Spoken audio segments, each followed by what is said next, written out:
Assalamu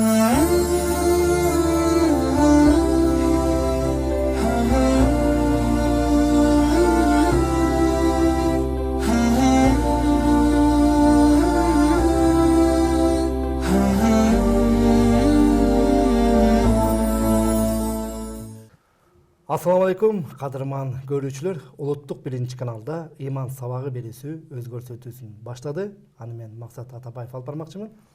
Бүгүн биз Рамазанга даярдык дуа кылуунун адеби темасында сөз кылмакчыбыз. Ал үчүн биздин студияда конокто Кыргызстан мусулмандарынын дин башкармалыгынын ажылык умура бөлүмүнүн адиси устазыбыз Абдулазиз Кары Туташбаев. Ажекем, кош келипсиз студиябызга. Рахмат сизге. Дагы ушул атайын кирип келаткан Рамазан айыңыздар берекелүү болсун. Кудай таалам ушул айда кылган деги эле дуаларыбызды, баталарыбызды, тилек максаттарыбызды, окулган Куран намаздарыбызды Кудай таалам кабыл кылсын деп сурап кетем. Айтканыңыз келсин дейли. Эмесе, Абдулайыз ажы, бүгүн биз мынакей дуа кылуу темасында сөз кылсак негизинен. Бирок мынакей Кыргызстан мусулмандарынын дин башкармалыгы 1 март күнү орозо деп белгиледи. 28 февраль күнү Кудайым буйрса өлкө аймагында бардык мечиттерде таравих намаздары башталат деп маалымат берилбедиби? Анан мынакей бир жума убакыт калыптыр. Бир жума убакытта Рамазанга кантип даярданышыбыз керек? Кандай даярданышыбыз керек? Ушу боюнча сөз баштайлы, анан сөзүбүздү андан улап кетебиз. Бисмилlah, алхамдулилlah, вассалату вассаламу аля расулилlah, субханака ла илма лана илля ма алламтана иннака антал алимул хаким. Сөзүмдү чексиз мээримдүү жана ченемсиз ырайымдуу болгон Аллах Тааланын исми менен баштагандан кийин Аллах Тааладан эң акыркы пайгамбар, бирок пайгамбарлардын эң кадыр бардысы пайгамбарыбызга жана пайгамбардын үй бүлөсүнө жана пайгамбардын сахабаларына Аллахтын салам жана салаваттарын жолдогондон кийин бул Рамазан айы чындыгында ушундай бир өзгөчө берекелүү жашообузда ар бир мусулман адамдын бир жылда бир күтүп жашаган бактылуу бир убакыттардын көз ирмемдердин бири болгондуктан мен ойлойм ар бир мусулман адам бул айды күтүп жашайт. Бул ай келгенде кадимкидей руханий өзүнө азык алып, андан кийин бул ай чыккандан кийин кайрадан бул айды да кылган ибадаттардын Кудай Тааладан үмүт кылган ибадаттардын кабыл болуусун Аллахтан үмүт кылып жашаган вакыт. Мына ошондуктан бул ай ар бир мусулман адамдын жүрөгү кубана турган, жүрөгү сала турган ай болгондуктан Аллах Таала негизи эле кантип даярдануу керек деген сурооңузга Аллах Таала өзү ишарат кылып, Аллах Таала эмне дейт? Астаизу билlah, кутиба алейкумус сияму кама кутиба алал лазина мин кабликум лааллакум таттакун деп Аллах Таала аятта баштайт эмеспи? Аллах Таала эмне дейт? Силерден алдыңкы коомдорго орозо фарз кылынгандай эле силерге да фарз кылынды. Эмне үчүн десе, негизги максатын айтат. Лааллакум таттакун, силер таква кылууңар үчүн деп баштаганда. Негизи бул таквалык Аллах Таала сүйгөн, Аллах Таала, Кудай Таала ар бир мусулман адамдын жүрөгүндө каалаган сыфат болгондуктан деги эле бул ай таквалыктын ай деп айтсак да болот да. Мына ошондуктан бул айдын өзгөчөлүгү эмнеде десе, бул айда сиз менен мен орозо кармайбыз. Орозо кармоонун негизги максаты, орозонун арабча терминдик сөзгүнө кайрыла турган болсок, биринчи сөздүк мааниси саум деп баштайбыз. Саум деген сөз тыйылуу деген мааниде башталат дагы. Тыйылуу дегенде эми термин диндеги терминдик маанисин айта турган болсок, эртеден таң аткандан күн батканга чейин жегенден, ичкенден жана өзүнүн ак никесиндеги аял болсо дагы кошулуудан тыйылуу деп терминдик маанисин айтабыз да. Ошонун ичиндеги саумдун дагы бир тереңирээк, балким руханий сөздүк мааниси кошо камтылган мааниси бар. Ал эмнеден тыйылуу десе, адам бая дененин гана жегенден, ичкенден, шахваттан тыйылуу эмес, балким ал нерседен толук жаман сөздөрдөн, жаман сөздөрдү сүйлөгөндөн, жаман сөздөрдү уккандан, жаман нерселерди Аллах Таала тыюу салган арам нерселерден көздү сактоо менен толук орозо болуп эсептелет да. Мына ошондуктан дагы Аллах Таала өзү хадиси кудусиде ушундай деп айтат го. Аллах Таала айтат: "Куллу амали бани адам лаху илля саум фа иннаху ли ва ана ажзи бихи" деп Аллах Таала хадис кудусиде ушундай айтат. Аллах Таала эмне дейт? Адам баласынын бардык кылган амалдары өзү үчүн, бирок орозо мен үчүн деп баштайт да. Эмнеге десе, чындыгында бардык кылган ибадаттарыбыз эле Аллах үчүн деп аткарабыз да. Бирок бул жерде айырмасы эмне десе, сиз менен мен намаз окуган кезде сырткы келбетибизден адамдар бул намаз окуп атат деп көрүп билип турат дейт. Зекет берип аткан болсок, же садака кылып атсак, же ажылык кылып атсак, исламдагы башка фарздарды сырткы келбетибизден адамдар айырмалап турат экен да. Ал эми орозо кармаганда болсо жүрөктүн амалы болгондуктан буну сырткы келбетиңизден эч ким сизди айырмай албайт. Сиздин оозуңуз ачыкпы же жабыкпы же оозуңуз жабык болгон учурда дагы ал орозон, Рамазандын орозосу же карыздын орозосу же казанын орозосу эмне экенин адам айырмай албаган амал. Демек, чыныгы адам менен Аллахтын ортосунда аткарыла турган ибадат. Мына ошондуктан бул ай чыныгы жүрөктүн ибадаты болгондуктан бул такыбалыктын айы. Чыныгы адам мусулман өзү менен Аллахтын ортосун оңдой турган ай. Бул ай ушундай берекелүү ай. Ошондуктан да пайгамбар саллаллаху алейхи вассалам хадисте эмне деди? Рамазан айы кирип келген учурда бейиштин эшиктери ачылат, тозоктун эшиктери жабылат, кала берсе шайтандар дагы байланат деп айткан. Бул айда демек адам буга чейинки шайтанга шылтоо кылган, шайтандын васвасасын азгырыктарына азгырылган адамдарды дагы өзүнө нәфси менен өзү күрөшө турган, өз нәфсин өзү жеңип, Аллах Таалага жаратканга жакындоого мүмкүнчүлүк ала турган ай болуп эсептелет да. Мына ошондуктан бул Рамазан айына даярдык көрүү эмнеден десек, сиз менен биз биринчи балким сырткы келбетибизден азыкта кээ бирлер мына Рамазан келатат деп азык камдап, ага бир ооз ачарга бир ооз жабык убакытта дагы жебегенде тамактарды даярдаган учурлар кездешет да. Тескерисинче бул айда сиз менен биз балким денебизге эмес, ички дүйнөбүзгө, жан дүйнөбүзгө, руханиятка азык ала турган ай болуп эсептелет. Мына ошондуктан да Аллах Таала Куранда фатазауаду деген азыктангыла, фа инна хайру зати тақва деди. Бирок азыктангыла, азыктардын эң жакшысы бул такыбалык деп айтылган. Мына ошондуктан Аллах Таала башка бир аятта либасу тақва заликал хайр деген. Такыбалыктын кийимдин эң жакшысы бул такыбалыктын кийими деп айтты да. Демек, адам кийимди качан кийесиз, мисалы бир суук болгондо же ысыктан же сууктан коргонуу үчүн, же тескерисинче адамдын бир өзүндөгү бир айыбы болсо, же бир адамдардан жаман көздөн сактанып коргонуу үчүн бир кийинсе, же тескерисинче адам өзүнүн кооздугун, чырайын көргөзүп, таза татынакай кийинип жүргөн абалды чагылдыра турган болсок, демек мусулман адамдын сырткы келбетине караганда ички өзүнүн жан дүйнөсүнүн руханий чыныгы, тазалык чыныгы, руханий бир азык ала турган берекелүү ай деп эсептейбиз бул айда. Алла разы болсун. Абдан сонун багы айтып бердиңиз. Бул айда багы руханий даярдык көрүш керек экен. Эми Рамазанга мынакей азыр бир жума калыптыр. Буюрса Рамазан кирип келгенде кайсыл дуаларды көп айтышыбыз керек? Бул Рамазан айы жогоруда айттык, сиз менен биздин негизи ибадатыбыз дуага байланган. Мусулман адам дайым дуадан калбоо керек. Бирок тилекке каршы Аллах Таала Кур'ан-ы Каримде бир аятта ушундай деп баштайт. Аятта Аллах Таала астагфируллах «Иза са'алака ибади анни фа инни қариб, уджибу да'вата да'i иза да'ан» деп келет да. Аллах Таала айтат, пайгамбарыбызга айтат, эгер бенделер мен жөнүндө сураса айткын, анда мен жакынмын дейт. Эгерде дуа кылышса, мен дуа кылуу үчүн дуаларын, бата кылгандардын сөзсүз тилек максатын кабыл кыламын. Бирок иза да'ан деген да, эгер алар дуа кылса дейт.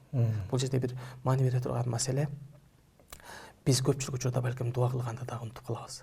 Дуа кылганды дагы эсибизден чыгарып калат, эстей албай калабыз. Кантип кылабыз? Мисалы, кыргызча кылабыз. Мына ошон үчүн дуа кылуунун эң негизги мааниси, максаты бул Аллах Таалага жалынып жалбарып тилөнүү, бата кылуу, Аллах Тааладан суроо деген максатта. Мына ошондуктан дуаны адам кайсыл тил менен кылса дагы боло берет негизи. Эң негизгиси адамдын жүрөгүндөгү анын оюн, жүрөгүндөгү бир тилегин, максатын Жаратканга жалбарып жеткизүү деген сөз да. Дуа кылуу деген сөз. Мына ошондуктан пайгамбарыбыз башка хадисте эмне дейт? Ад-дуа вал мухал ибада деген. Дуа чындыгында ибадаттардын негизи деп айтканда. Тагыраак айтканда, сиз менен биздин намазыбыз, биз арабчада ас-сала деп башталат. Сала деген сөз арабчадан түз которгондо бул дуа мааниси. Намаз баштан аягына чейин бул дуаны камтыйт. Ошондой эле садака кылган адам дагы бир нерсени ниет кылып туруп анан садакасын берет, зекетин берет. Бул дагы дуа менен байланган. Ал эми ажылык умуразыбызы бул бардыгы баштан аягына чейин дуа менен камтылган, байлангандай эле орозо дагы бул дуа менен. Мына ошондуктан эрте менен ниет кылып саалыкка турган кезде биринчи дуа менен ооз жабабыз. Навайту ан асума шахр Рамазан мин аль-фажри ила аль-магриб халисан лиллахи та'ала деп дуа кылып баштайбыз. Орозобузду дуа менен баштайбыз да. дуанын маанисинде эмне деп атабыз? Мен ушул Рамазан айында Аллах Таала фарыз кылган Рамазан айын орозо кармоого таң аткандан күн батканга чейин орозо кармоого ниет кылдым деп ооз жабабыз да. Башка бир риваятта болсо ушундай эле: навайту анна сумма шахр рамазана камилан ливажхиллахил карим иманан ва ихтисабан Аллахумма адж'ал занби магфуран ва сауми мақбулан деп риваят кылган. Риваят келген бул дуасында болсо ушул Рамазан айын толук орозо кармоого ниет кылдым Аллахтын ыраазылыгы үчүн. Аллах Тааладан күнөөлөрүмдү кечирилип, Аллах Таалага иман келтирген абалда Аллах Таала менин күнөөлөрүмдү кечирилген, туткан орозолорумду кабыл кылган орозолордон кыл деп ооз чабабыз да. Ал эми ооз ачар мезгилинде болсо Аллахумма лака сумту ва бика аманту ва алейка таваккалту ва аля ризкика афтарту деп ооз ачабыз. Дуанын маанисинде болсо Аллахым, мен сен үчүн, сенин ыраазылыгың үчүн орозо кармадым деген. Аллах Таалага мен сага иман келтирдим, жана Аллахым өзүңө гана тобокел кылдым, жана Аллахым сенин берген рызкың менен ооз ачып жатам деп ооз ачабыз да. Демек, бул ооз ачардагы бул айтылган дуанын маанисинин баардыгын карап көрсөңүз, бул демек адам дуа кылып атканда баардыгы жүрөктөн чыга турган нерсе. Жүрөк менен гана дуа кылынат. Балким баягы дуа тагыраак айтканда, дуа бул тилден учун менен болуп калбаш керек. Жүрөгүбүз менен, жүрөктүн түпкүрүнөн жаратканга жалбарып дуа кылуунун эң негизги максат экендигин унутпашыбыз керек. Демек, бул Рамазан айы ушундай бир берекелүү ай. Бул ай ушундай берекелик өзгөчөлүгү эмнеде дегенде, бул айда Аллах Таала өзүнүн сөзү болгон Куран түшүргөн ай. Ошондуктан Аллах Таала Куранда шахру рамадан аллази унзила фихил Куран худан линнас дейт. Аллахтын сөзү болгон Куран түшкөн Рамазан айы эмне үчүн десе, адамдарга хидаят болуу үчүн деп айтканда. Демек, жашоодо сиз менен биздин Курандын негизги түшкөн максаты бул адамдарга хидаят болуу үчүн деп айтат. Ал эми хидаят кимдерге хидаят болот десе, Аллах Таала ошол эле Куранда биринчи Фатиха сүрөсүнөн кийинки эле Бакара сүрөсүнөн башталганда Аузу биллахи минаш шайтанир ражим бисмиллахир рахманир рахим алиф лам мим заликал китаб худан лил муттакин деп баштайт да. Аллах Таала эмне дейт? Чындыгында алиф лам мим дегенден кийин бул китеп Аллах Таала тарабынан түшүрүлгөн бул китеп худан лил ла райба фи, анда эч кандай шек күмөн болушу жок, эч кандай шек күмөн жок. Худан лил муттакин, Кудайдан корккон таквадарлар үчүн хидаят китеп деп айтты да. Демек, орозонун дагы негизги максаты Аллах Таала жогоруда айткандай таквалык кылууңар үчүн деп айткан. Ал эми Куран дагы таквадарлар үчүн деп айтылып атат. Мына ошондуктан таквалык бул ушундай бир улуу сыфат, улуу бир өзүнчө адамдын адеп аклагынын туу чокусундагы бир нерсе. Мына ошондуктан дагы көп нерсе таквалыкка байланган. Эгерде таквалык кыла турган болсок, сиз менен биздин бул жашообуздагы дуаларыбыздын кабыл болуусуна, тилек максаттардын орундалуусуна, деги эле жашообуздун жеңилдигине шарт түзө турган эң чоң жогорку деңгээлдеги сыфат. Мына ошондуктан Аллах Таала бир канча аяттарда инналлаха юхиббул муттакин, Аллах Таала Кудай Таала ошол Кудайдан корккон таква кылуучуларды, таквадарларды Кудай Таала сүйөт деп айткан. Вал акибату лил муттакин, чындыгында акыбет жыныгы ийгилик бул таква кылгандар үчүн деп Аллах Таала баса белгилеген. Демек, таква деген эмне деген дагы суроо туулат. Мына ошондуктан бул айда таква кылуу керек экен. Демек, таква деген эмне деген суроо туулат. Мына ошондуктан бизден өткөнкү сахабалардан, алымдардан суралган нерселерде Али разияллаху анхунун ушундай бир сөзү бар. Бул таквалык дегенде, таквалык эмне десе, таквалык бул Аллах Таалага итаат кылууң дейт. Аллах Таалага итаат кылууң жана Аллах Таала түшүргөн Куранга амал кылууң деген.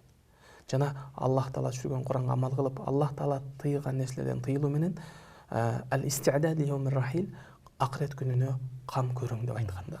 Ал эми ошол эле Ибн Мас'уд разияллаху анхудан ушул таквалык жөнүндө суралганда, таква дегенде ат-такваллах ан юта'a фала та'си ан тузкар ва ла танса ва ан тушкара ва ла такфур деп айтканда, сен таквалык деген бул сенин Кудай Таалага итаат кылып дайым буйруктарын аткарууң жана Кудай Таалага күнөө жасоо, күнөөдөн алыс болуу дейт. Ал эми Кудай Тааланы дайым эстөө жана Кудай Тааланы эсиңден чыгарбоо, унутпоо. Ал эми Кудай Таалага дайым шүгүр кыл, Аллах Таалага тескерисинче берген нематтарына күфүрлүк кылба деп айтканда. Демек, таквалык мусулман адамдын жашоосундагы Аллах Таала буйруган нерселерди толук аткаруу менен бирге Аллах Таала тыйган арам нерселерден тыйылуу менен адам өзүнүн ички дүйнөсүн, жан дүйнөсүнүн толуктай турган азык алуу деген мааниде турат. Мынакей биздин эфир дагы соңуна келип жакындап атат. ушул аябай жакшы бир маалыматтар берилди да. Анан ушундай бир суроо болуп атат. Мисалы, багы биздин эми баары эле биздин кыргыз элибиз баары эле аалым эмес, каары эмес дегендечи, карапайым багы айылдагы 80-90 жакындап калган апаларыбыз бар, Анан биздин өзүбүздүн мекендештерибиз бар, намаз окушат, бирок баягы ошо биздин көрөрмандарда да суроо болуп калышы мүмкүн да. Багы дуаны кантип эмнеден башташ керек? Менин дуам ушул ыйгайда канткенде кабыл болот деген бир уйгу ойда болушу мүмкүн да. Ошого бир кыска нуска жооп берсеңиз. Чындыгында дуа Аллах Таала сөзсүз түрдө дуаларыбызды кабыл кылат деген биринчи сезим, ишенич, якин деп коет. Чыныгы ишеним жүрөктө орун алыш керек. Дуалар кабыл болуш үчүн биринчи биз Кудай Таалага болгон ишенимибиз толук жана ишенимдүү болуш керек.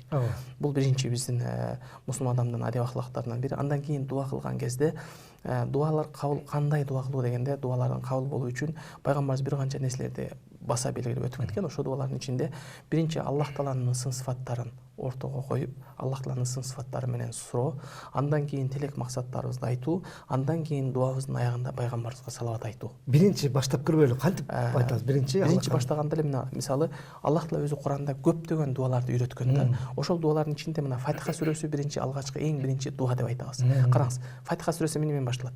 Бисмиллахир рахманир рахим деп башталат да. Чексиз мээримдүү жана ченемсиз ырайымдуу Аллахтын ысымы менен баштайм да. Демек, бул жерде мына Рахман, Ар-Рахим Аллахтын сын сыфаттарын ортого койдук. Андан кийин Аллах Тааланы мактадык. Алхамдулиллах раббил аламин дедик. Аламдардын Раббысы болгон Ар-Рахман Ар-Рахим, чексиз мээримдүү ченемсиз ырайымдуу, Малик йаумиддин, кыямат күнүнүн падышасы болгон Аллах Таала дегенден кийин Ияка набуду ва ияка настаин. Аллах, мен сага гана ибадат кылам, сенден гана жардам сурайм деп. Анан кийин эмне дедик? Андан сураганда ихтирас суратал мустаким. Аллах менин Кудай сенден сурарым, эмне дейт? Мени Аллахым өзүң хидаят жолуңа баштагын. Ал кандай хидаят десе, сыраталлазина анамта алейхим, өзүң туура жолго хидаят бергендердин туура жолуна баштагын деп дуа кылып үйрөттү да. Ал эми кимдерге Аллах Таала немат кылып берген туура жол десе, Аллах Таала башка бир аятта ан'амаллаху алейхим минан набийин ва сиддикин ва шухада ва салихин деген. Аллах Таала пайгамбарларга, сыддыктарга, салихтерге жана шахидтерге Аллах немат кылып берген туура жолуна баштаган. Гайрыл магдуби алейхим ва даллин, Аллахым адашкандардан кыла көрбө, Аллахым өзүң караңгалагандардан кыла көрбө деп дуа кылды. Ошон үчүн Фатиха сүрөсүнөн кийин амин деп айткан сүннөттөр, демек Аллахым кабыл кыла көр деген бир маани дуа. Мына ошондуктан дуа кылганда дуанын кабыл болууга эң негизги себеп боло турган нерселерден бири бул Аллах Тааланын ысымдарын ортого салып, Аллах Тааладан Аллахтын ысым сыфаттары менен суроо, дуабыздын балким кабыл болот деген үмүттөбүз. Мына ошондой эле дуа кылуудагы дагы бир маанилүү нерсе, дуа кылуунун адептери, дарат болгон абалда, таза кийим кийген абалда, мүмкүн болсо мечитте кыбланы караган абалда, болбосо үйдө деле кыбланы карап туруп дуа кылуу, бул адептерден болуп эсептелет. Дуа кабыл болгонго себеп боло турган эң негизги нерселерден бири, Кудай буйрса. Негизи Ал эми андан тышкары дуа кабыл боло турган бир учурларды пайгамбарыбыз баса белгилеп өткөн. Ошол дуалардын ичинде мына орозо кармаган адамдардын ооз ачар убакытта дуа кабыл болот деп айткан. Баса белгиленген да. Деги эле пайгамбарыбыз жалпы башка бир хадисте жалпысынан орозо кармаган адамдын деги саардан күн батканга чейин дуасы кабыл болот деп айткан. Жалпысынан. Ал эми ооз ачар убакытта эмне үчүн көбүрөөк баса белгилеген десе, адам бая алсыз болуп турган учурда, ачкы болуп турган учурда ушул Аллах Таалага дуасы кабыл болот. Ибадаттын бул шариятыбызда ушундай бир сыр бар сыяктуу да. Эки ибадаттын ортосунда дуалар кабыл боло тургандай бир сыр бар. Карап көрсөңүз, мисалы, эки азандын ортосунда дуа кабыл болот дейт. Азан менен каматтын ортосунда, эки сажданын ортосунда дуа кабыл болот. Таваф кылып атканда дуа кабыл болот. Таваф менен Сафа Марванын ортосунда дуа кабыл болот. Калай болсо шайтанга таш атканда биринчи шайтан, экинчи шайтандын ортосунда дуа кабыл болот деп айтабыз да. Эки ибадаттын ортосунда бир сыр бар сыяктуу да. Ошондой эле орозо кармаган адамдагы бир күндүк орозонун, экинчи күнкү орозонун аралыгында дагы бул ибадаттын ортосу болгон үчүн дуалар кабыл боло турган бир мезгил. Мына ошондуктан ошол ибадаттын арасында, ортосунда дуа кылуу, намаздардын арасында дуа кылуу, жалпысынан Аллах Таала дуа кыла турган убакыттарды чектеген эмес бизге. Дуаны көп каалагандай убакытта кылабыз. Болгон ошол тыюу салынган гана абалда, мисалы, ажатканага киргенде же бир мончо майяга киргенде же нажас жерлерде турганда гана дуа кылбоо, зикир кылбоо деп чек коюлган. Андан башка учурда мусулман адам каалаган убакытта каалашынча дуа кылуу, зикир кылуунун чеги жок. Дагы бир баса белгилеп кеткен нерсе, дуа кылуу десе сөзсүз түрдө бая колду көтөрүп гана дуа кылуу эмес, балким ролдо бараткан болушу мүмкүн, же бир ыңгайсыз башка бир учурда болгон болсо да, тили менен дуа кылууну мусулман адам токтотпоо керек деп. Алла разы болсын. Абдан кыска убакытта көп маалымат бергенге аракет кылдыңыз. Биздин студиябызга келип, убактыңызды бөлүп келгениңиз үчүн терең ыраазычылык билдиребиз. Сиздин дагы келе жаткан Рамазан айыңыз куттуу берекелүү болсун. Амин, амин. Урматтуу мусулман бир туугандар, мынакей 1 мартта жараткан насип кылса орозо кармап баштайбыз. 28-inde өлкө аймагында мечиттердин баардыгында тең таравих намазы башталат. Андыктан келе жаткан орозо айыңыздар куттуу болсун дейли дагы. Биз эфирибизде жыйынтыктайлы. Сиздер менен улуттук 1-каналда иман сабагы берүүсү болду. Аны мен Максат Атабаев алып бардым. Кийинки берүүлөрдөн көрүшкөнчө аман эсен болуңуздар.